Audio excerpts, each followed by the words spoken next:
은혜로우신 하나님 아버지, 저희들을 사랑하시는 그 큰 사랑을 인하여 감사드립니다. 오늘도 주께서 주신 은혜를 생각하며 주를 사랑하는 성도들이 모였사오니 이 일을 통하여 영광 받아 주시고 또 우리에게 필요한 말씀을 허락하여 주심으로 말씀 가운데 위로와 힘을 얻도록 인도하여 주시고 우리의 삶에 지침을 얻을 수 있도록 도와주옵소서. 귀한 찬양을 통해 영광 돌리는 찬양 찬양을 기억해 주시고 늘 때마다 일마다 간섭하시며 주께서 주신 모든 일에 부족함이 없도록 크신 은총을 채워 주옵소서. 우리도 신이 부족하고 연약한 종이 섰사오니 홀로 두지 마시고 사용하여 주옵소서. 우리의 귀를 열어 주의 음성을 듣게 해 주옵소서. 예수님 이름으로 기도합니다. 아멘. 예전에 송재천 목사님께서 사회복지에 대해서 한 학기 강의를 마치고 기말고사로 이런 시험 문제를 냈다고 하신 적이 있습니다. 시험 문제가 예수님이 자신의 집에 오신다면 어떻게 대접할 것인지 그림으로 그려라. 문제가 굉장히 황당한 문제죠. 그래서 송 목사님이 그림으로 이제 상을 잘 차려서 푸짐하고 정성껏 예수님을 대접하도록 그림 그린 사람에게 높은 점수를 줬고 그냥 대충 그린 사람에게는 점수를 안 줬다. 나중에 이제 이런 시험 문제를 냈다고 학교에 문제가 돼서 좀 어려움을 겪은 적이 있다고 말씀을 드린 적이 있는데 송 목사님 이렇게 말씀하십니다. 아니 예수님도 잘 대접하지 못한 사람이 어떻게 이웃을 잘 대접하겠느냐.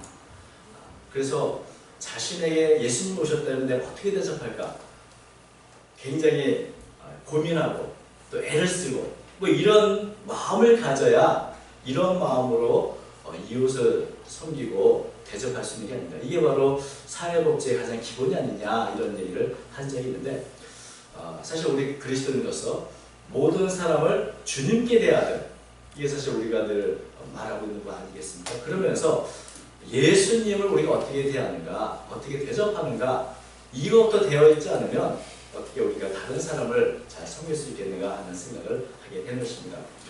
여러분은 예수님이 여러분 집으로 오신다면 어떻게 대접하실 겁니까?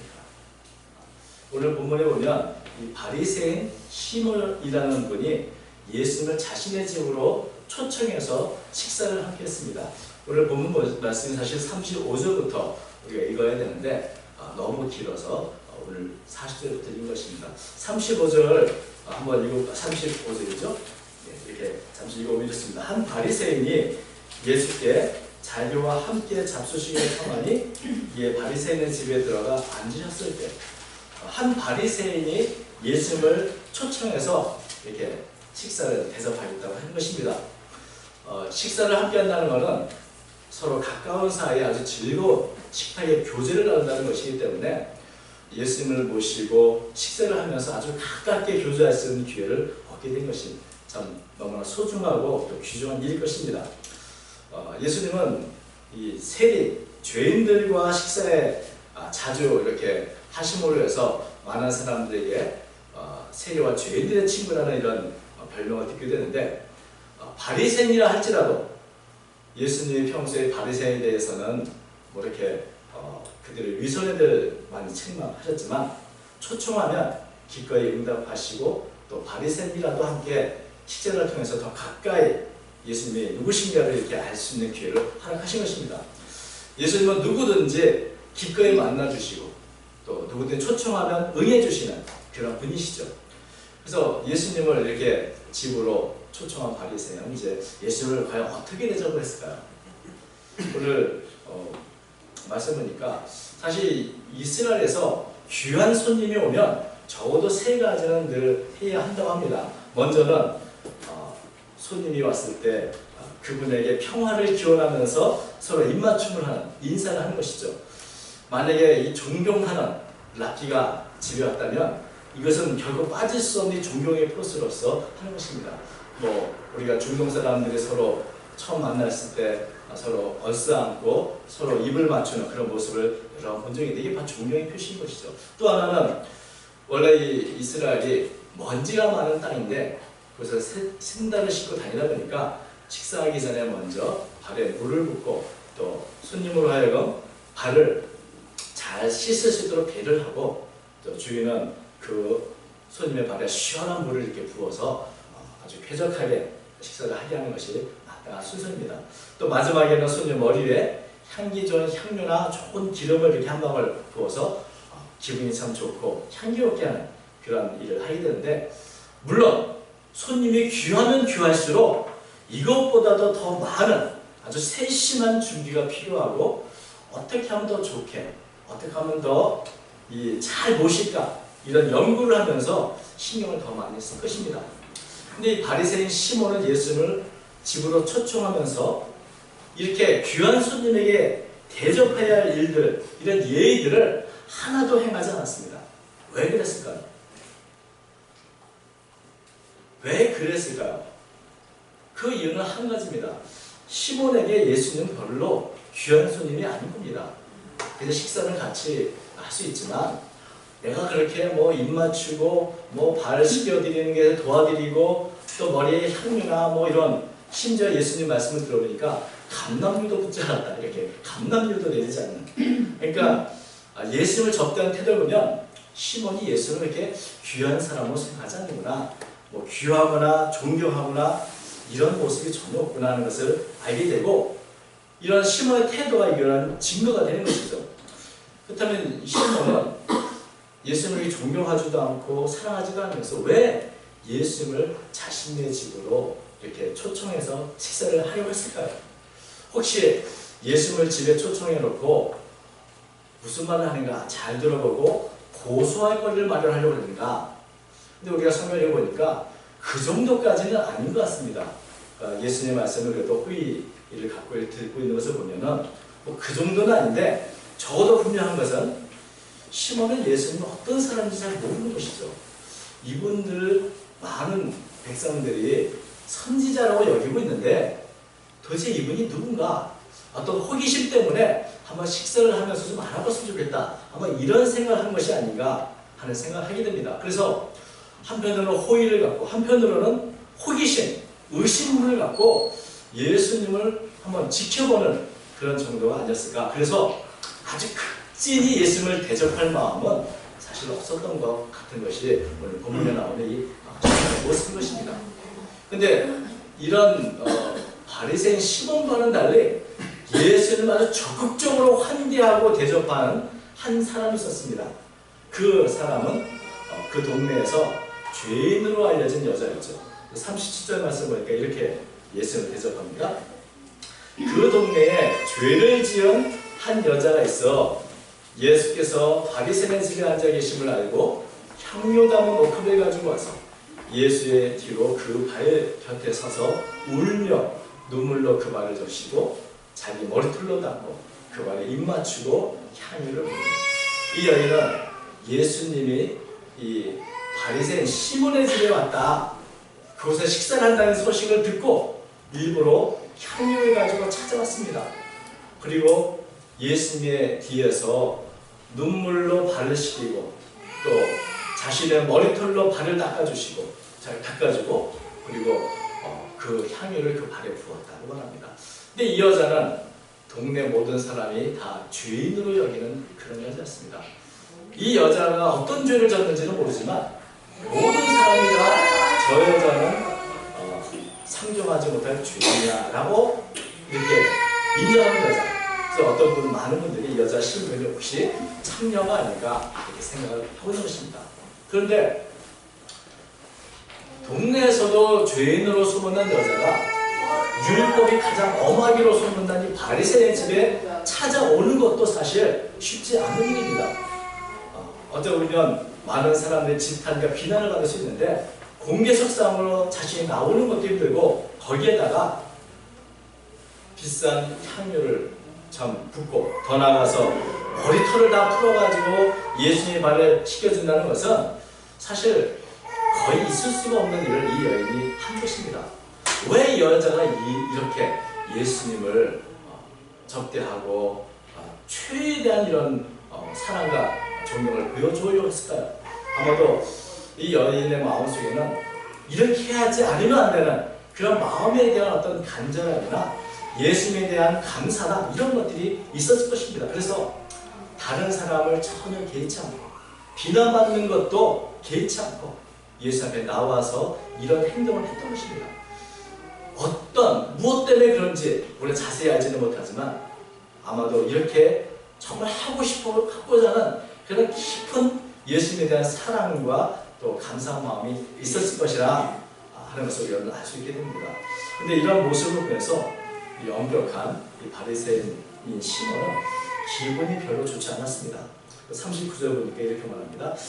예수를 청한 바리새인이 그것을 보고 마음에 이르되 이 사람이 만일 선지자라면 자기를 만진 이 여자가 누구며 어떠한 자, 곧 죄인 줄을 알았으리라. 이 시몬 바리새인은, 이 바리새인 시몬은 만약에 예수님이 거룩한 하나님의 선지자를 한다면 이 여자가 얼마나 큰 죄인인 걸 먼저 알았을 것이다. 만약에 이 여자가 이렇게 죄인인 걸 알았다면 이 죄인이 자신을 접촉함으로 얻게 되는 이 부정함에서 피하기 위해서 이 여자가 가까이 오는 것을 겨우 용납하지 않았을 것이다. 그런데 이 여자가 함부로 예수님의 발에 눈물을 흘리고 머리털을 닦아주는 이런 것을 용납한 걸 보면 아마 예수님은 이 여자가 어떤 죄인인지 모르고 있는 게 틀림없다. 그렇다면 이 여자가 죄인인 것도 모르는 이 예수님은 선지자가 아닐지도 모르겠다. 이런 생각을 했던 것입니다. 그래서 이 바리새인 이 시몬은 이 여자의 행동도 굉장히 불쾌하지만 이 여인을 용납하고 그대로 내버려두는 방치하고 있는 예수님에 대해서도 아주 큰 의심을 갖고 쳐다보는 것을 보게 됩니다. 이해할 수 없는 것이죠. 이 여인의 행동도 이해할 수 없고 이 여인을 그대로 내버려두는 예수도 이해할 수 없는 것입니다. 여러분, 이 바리새인 시몬과 이 죄인이라고 여겨지는 이 여인의 그 예수님에 대한 태도, 행동이 이렇게 서로 다른데 그 이유가 뭘까? 예수님은 이 차이를 아주 쉬운 비유를 들어서 설명해 주셨습니다. 시몬에게 이렇게 묻습니다. 41절 이르시되 빚주는 사람에게 빚진 자가 둘이 있어 하나는 500데나리를 졌고 하나는 50데나리를 졌는데 갚을 것이 없으므로 둘 다 탕감하여 주시니 둘 중에 누가 그를 더 사랑하느냐. 빚을 진 두 사람이 있습니다. 한 사람은 2년치 품값의 빚을 졌습니다. 큰 돈이죠. 어떤 사람은 2개월치, 2달치의 빚을 진 사람이 있습니다. 그런데 둘 다 갚을 능력이 없는 것을 보고 둘 다 감옥에 보낼 수 있지만 그냥 반대하게 빚을 다 청산해줬습니다. 빚을 갚아야 된다. 그러니까 과연 누가 더 이 사람에 대해서 감사하고 사랑하는 마음이 생길까? 이건 굉장히 쉬운 문제죠. 여러분 생각은 어떻습니까? 이렇게 2년치의 빚을 여러분 청산해준 사람하고 2개월치 빚을 청산해준 사람이 있다면 여러분 누구를 더 이렇게 고맙게 생각하겠습니까? 시몬은 금세 대답했습니다. 내 생각에는 많이 탕감함을 받은 자입니다. 예수님이 판단이 없다 이렇게 말씀하셨는데 물론 두 사람 다 고마운 건 고마운 거지만 만약에 2년치의 큰 빚을 갚지 못해서 이제 감옥에 갈 뿐만 아니라 어쩌면 노예로 팔려갈지도 모르는 그런 문제 잡고 있는 이 사람이 그 빚이 다 청산됐다. 이런 감격하고 2달 정도 그래서 내가 조금 더 노력하고 아끼면 갚을 수 있는 그 빚을 내가 청산됐다. 빚을 갚아줬다는 것은 감사하긴 하지만 그렇게 큰 감격과 어떤 내 인생 새로 찾았다 이런 어떤 놀라움은 없었을 것입니다. 그래서 바로 이 2년치 큰 빚을 진 사람이 청산받은 게 더 큰 고마움과 또 사랑을 갖지 않겠는가. 이것이 우리의 모든 생각이기도 합니다. 그런데 우리가 잘 생각해보면 누가 더 감사함을 받는가? 빚을 많이 갚아주면 그게 더 우리가 감사할 거라 생각하지만 사실은 반드시 그렇지만은 않습니다. 왜냐하면 아무리 많은 큰 액수를 청산해줘도 그걸 고마워할 줄 모르는 사람이 있는 법이기 때문이었습니다. 아무리 큰 액수를 청산해줘도 그걸 당연하게 여기는 사람들이 있죠. 돈 많은 사람이 그럴 수도 있지 라고 하면 그 사람은 별로 그렇게 감사한 감격이 있지 않을 것입니다. 여러분, 누가 불평하고 원망하는가? 빚을 조금 청산받은 사람이 아니라 사실은 자신의 죄가 청산됐다는 것을 깨닫지 못하는 사람들입니다. 하나님의 은혜가 얼마나 큰지를 사람이 사실은 불평하고 원망하는 것입니다.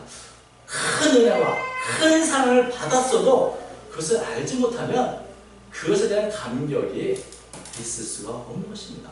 그래서 사실은 2달치냐 2년치냐 이게 중요한 게 아니고 누가 그 빚 때문에 마음을 조류하고 누가 그 빚을 청산해 준 것에 대해서 정말 마음에 깊이 감사하고 고마워하는가, 바로 여기에 누가 더 그 사람을 사랑하는가 여부가 달려있는 것입니다. 흔히 호의가 계속되면 뭐라고 생각하는 거죠? 예? 뭐라고 그러죠? 호의가 계속되면? 네? 당연시 여긴다는 게 아니고 뭐라고 그러죠? 권리로 여긴다. 그걸 날 용서해주지 않는 거 오히려 나쁘게 생각할 수 있는 그런 호의가 계속되면 호의를 마치 권리로 여긴다라고 하는 말이 있는 것처럼 누가 불평하고 원망하는가? 내 권리로 호의를 생각하는 사람들이 그런 것이죠. 내게 해준 게 뭐가 있어? 우리가 하나님에 대해서나 또 자신을 사랑하고 아낌없이 준 부모님에 대해서도 이런 생각을 갖고 있는 자녀들이 있다면 아무리 은혜를 베풀어도 알지 못하는 것처럼 사실 이 청산된 빚이 문제가 아니고 어떤 마음을 갖고 있는가, 내게 준 은혜를 얼마나 깊이 감사하고 깨닫고 있는가, 이것이 문제인 것입니다. 어떻게 보면 사실 모든 사람의 죄는 다 50고 100고입니다. 여기 동네 사람들 다 죄인이라고 여기는 여인이나 지금 자기 스스로 옳다고 여기니 바리새인 시몬이나 사실 하나님 앞에서는 50고 100고의 죄인들인 것입니다. 중요한 것은 그 빚을 우리가 다 갚을 수 없고 그 빚을 용서받았다고 하는 감격, 죄가 청산된 것에 대한 감격을 누가 느끼는가 하는 것입니다. 이 여인은 자신의 죄인됨을 깊이 깨닫고 늘 죄 때문에 고민하고, 그런데 죄의 사함을 해주시는 예수님이 가까이 오신 것을 알고 그새 감사하고 감격해야지만 평소에 죄에 대해서 별로 절박함이 없고 나는 의롭게 살았어, 나는 깨끗한 사람이야, 난 선한 사람이라고 여겼던 이 바리새인이 바라보는 예수님하고는 전혀 다른 것입니다. 그러나 과연 바리새인 시몬이 죄인된 여인보다 더 의롭게 살았는가? 그것은 알 수가 없습니다. 왜냐하면 이 여인의 죄는 드러났지만 바리새인 시몬의 죄는 드러나지 않아서 사람들이 모르고 있는 것 뿐이기 때문에 그렇습니다. 하나님 앞에서는 누가 더 큰 죄인인가? 그것은 우리가 알 수 없는 것입니다. 사실 사람이 선하면 선할수록 더 많이 자신의 죄에 대해서 안타까워하고 또 더 큰 죄책감에 시달리는 법입니다. 사도 바울은 예수님을 알고 주님을 섬기면 섬길수록 과거의 자신이 죄가 얼마나 컸는가를 더 깊이 깨달았습니다. 나는 죄인 중에 괴수라, 이런 고백을 사도 바울이 했습니다. 모든 사람이 참 존중에 맞지 않는 성 프란시스코는 이런 고백을 하셨습니다. 나보다 더 가련하고 비참한 죄인이 어디 있을까? 자기 자신의 죄를 깊이 깨닫고 선하면 선할수록 선하게 사람 마음을 갖고 깨끗한 양심을 가진 그 사람이 오히려 자신의 죄 때문에 더 고민하고 안타까워하는 법인 것입니다. 그런 면에서 이 바리새인 시몬은 아무런 죄의식이 없고 스스로 의롭다 생각하는, 그래서 죄에 대해서 무감각하기 때문에 우리의 죄를 위해서 오신 예수님을 봐도 무덤덤하고 대접을 해도 대충 그냥 하는 것입니다. 이런 무감각한 상태이기 때문에 어떤 예수님에 대해서 사랑이나 존경을 느끼지도 않는 것이죠. 하나님에 대해서 아쉽지가 않은 겁니다. 자신이 지금까지 살아온 모든 것이 하나님의 은혜였고 하나님의 사랑이었고, 사실 이 바리새인은 다른 사람보다 더 큰 은혜를 받은 사람이기도 합니다.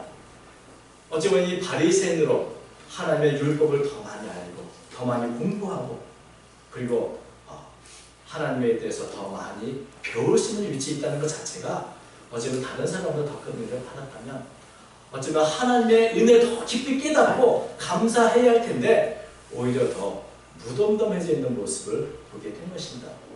여러분, 하나님의 아들인 예수님을 나의 집으로 모셔서 함께 식사한다.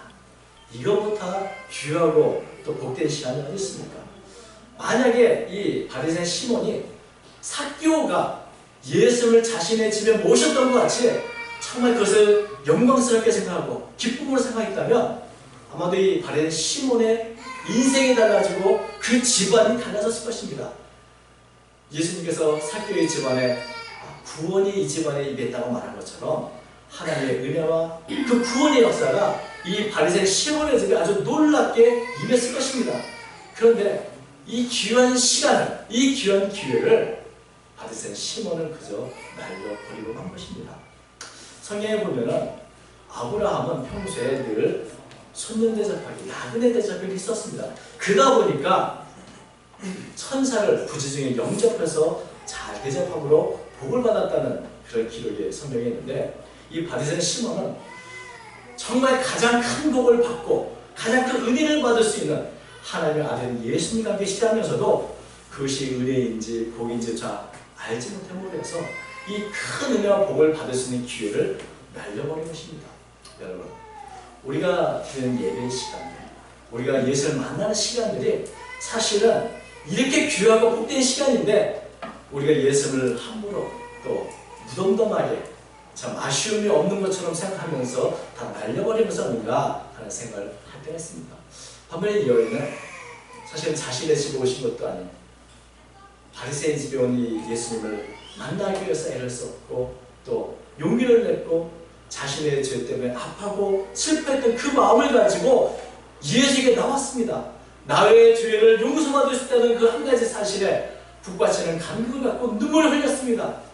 그리고 자신의 가장 필요한 것을 아낌없이 주님께 내어놓았습니다. 자신은 오직 예수님밖에 없다.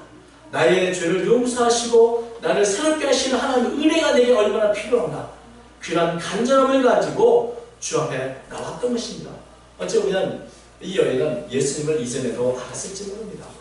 예수님의 소를 듣고 만났고 죄의 용서에 대한 그 소망을 갖고 지금 다시금 예수께 감사하는 마음으로 나왔을지도 모릅니다. 그러나 중요한 것은 이 여인은 예수님에 대해서 그저 무덤덤하게 본 것이 아니고 간절한 마음을 갖고 정말 표현하고 싶은, 나의 모든 것을 다 바치고 싶은 그런 절박한 마음으로 주에 나왔고 사랑과 존경을 표현했던 것입니다. 그래서 예수님은 이 여인을 향해 모든 사람 앞에 공식적으로 선언했습니다. 48절, 이에 여자에게 이르되 내 죄의 사함을 받았느냐. 그래서 이 여인에게 아니라 함께 있는 모든 사람이 알 수 있도록 동네 모든 사람을 선포하시는 이 여인을 향해서 주님 마치 대제사장이 죄인이나 병든 자에게 선포하듯이 내 죄의 사함을 받았다. 그러므로 누구든지 이 여인을 죄인 취급하지 말라는 아주 정말 공식적인 선언을 하신 것입니다. 그리고 말씀하십니다. 예수께서 여자에게 이르시되 내 믿음이 너를 구원하였으니 평안이라. 이 여자가 예수에게 나와서 눈물을 흘리고 또 향유를 붓고 자신의 머리털을 발시킨 모든 것을 예수님은 무엇을 보셨는가? 믿음으로 보았습니다. 예수에게 나오고자 하는 믿음, 예수에게 나오는 죄를 용서받을 수 있는 그 믿음, 예수님 나를 용납하신다는 그 믿음, 그 믿음이 바로 너를 구원했다고 예수님은 말씀하셨던 것입니다. 여기 바리새인 이 시몬과 이 여인의 차이는 무슨 차이인가? 대접을 잘할까 못할까 이 대접의 차이가 아니고 그 믿음의 차이였다는 것을 우리에게 알려주고 있습니다. 본래 예수님을 대접하겠다고 집에 초청한 사람은 시몬, 이 바리새인이지만 정말 예수님을 잘 대접해서 구원의 은혜와 복을 받은 사람은 바로 이 죄인이었던 여인이었습니다. 이 여인은 믿음으로 예수님께 나왔고 예수님의 구원의 은총을 받기를 소망했고 그리고 그 주님 앞에 자신의 마음을 간절한 마음으로 표현했습니다. 그 마음을 주님은 받아주셨습니다. 그것을 믿음으로 인정하셨고 그리고 그에게 사죄와 구원의 은총을 베풀어 주신 것입니다. 평생 말씀을 연구했던 이 바리새인이 아니라 평생 죄인으로 살았던 이 여인에게 주님은 바리새인보다 더 큰 은혜와 복으로 채워주었던 것입니다. 여러분, 하나님께 어떤 마음으로 나옵니까? 절박함을 가지고 나오는 사람과 믿음으로 나오는 사람과 그렇지 않은 사람과는 동일한 예배에 참석해도 전혀 다른 은혜가 임하는 것입니다. 예수님께서는 적게 상을 받는 자는 적게 사랑한다고 말씀하셨는데 누가 더 예수님을 사랑하고 누가 더 예수님께 헌신하는가? 예수님의 은혜를 더 받은 사람이 아니라 예수님의 은혜를 더 깊이 깨닫는 사람입니다. 오늘날 나의 모습은 예수님께서 주신 은혜고 하나님이 주신 은혜라는 것을 깊이 깨닫는 사람, 그 사람이 예수님을 더 깊이 사랑하고 더 간절히 사랑하며 섬기는 법인 것입니다. 여러분, 우리가 예수님을 사랑하고 예수님의 은혜를 사모하는 그 일은 우리가 받은 은혜에 대한 감사의 표현입니다. 내가 하나님의 은혜와 사랑을 받은 것을 내가 깨닫는 것은 그 깨달은 만큼 이 여인처럼 더 겸손하고 더 간절한 마음으로 표현되는 법입니다. 우리는 주님을 섬기든 다른 사람을 섬기라고 하는 주의 명령을 늘 듣고 있습니다. 먼저 주님을 우리가 어떻게 섬기는가? 어떤 마음으로 나온가? 여러분, 예수를 함부로 무덤덤이 됐던 이 바리새인 시몬이 다른 사람은 어떻게 되었을까? 그렇게 간절한 마음으로 되었을까? 같지가 않습니다. 주님께 대하듯 모든 사람을 대하는 것이 바로 우리들입니다. 우리가 주님 앞에 어떤 마음으로 나오는가? 그 간절함과 사랑을 가지고 그 마음을 그대로 우리 이웃들에게 또 주변의 영혼들에게 우리는 베풀어야 될 줄로 믿습니다. 이 여인처럼 겸손하고 간절한 마음으로 주 앞에 나오십시오. 그리고 주님을 대하듯 또한 우리의 이웃들을 대하시는 저와 여러분에게 바랍니다. 그럴 때 하나님의 은혜가 우리 모두에게 더욱 크게 넘치게 될 줄로 믿습니다. 이번 주간도 저희 간절한 앞에 주님 앞에 간절한 마음으로 나오고 더 큰 은혜를 받는 저와 여러분의 되시기를 주님의 이름으로 축원합니다. 거룩하신 하나님 아버지, 예수님께서 우리에게 주신 은혜와 사랑이 얼마나 큰지를 다시금 깊이 깨닫게 해주시고 주의 성령으로 우리에게 은혜로 주신 것들을 하나하나 되돌아보는 한 주간 될 수 있도록 도와주옵소서. 추수감사절을 앞두고 우리가 한 해 동안 받은 은혜를 다시 한번 세워드립니다. 내게 주신 위로와 내게 주신 은혜와 내게 주신 여러 주의 섭리들을 생각하며 참 감사한 이번 한 주간과 추수감사절이 될 수 있도록 도와주시고 남은 생에도 주님을 섬기듯 우리 이웃들을 섬기는 기업과 복된 성도 삶이 되도록 축복해 주옵소서. 주님을 사랑합니다. 주님을 더욱더 깊이 은혜를 깨닫며 더 깊이 헌신하는 모든 성도가 되도록 축복해 주옵소서. 오늘 함께하여 주심을 믿사오며 예수님 이름으로 간절히 기도합니다. 아멘.